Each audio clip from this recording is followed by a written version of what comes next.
আবার একটি নতুন রেসিপি নিয়ে আপনাদের পাশে চলে এলাম। খেসারি ডাল, চাল কুমড়া, আলু দিয়ে রেসিপিটি শুরু থেকে শেষ পর্যন্ত দেখবেন। গরম হয়ে গেছে, দিচ্ছি পেঁয়াজ কুচি, লাল হয়ে গেছে, দিচ্ছি আদা রসুন বাটা, ভালো করে আদা রসুন বাটাটা ভেঙে দেবেন।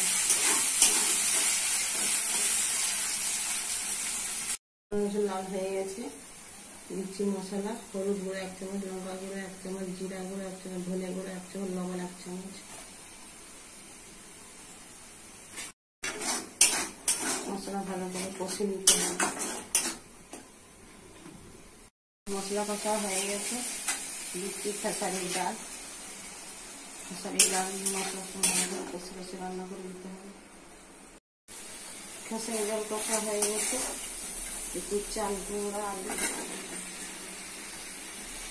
চাল কুমড়া, আলু, খেসারির ডাল ভালো করে কষে কষে রান্না করে দিতে হবে।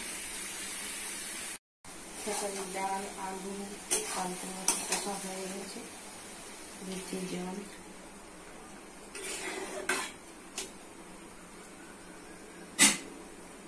দিচ্ছি ভাজা জিরে গুঁড়ো। হয়ে গেলে নাড়া করে নেব।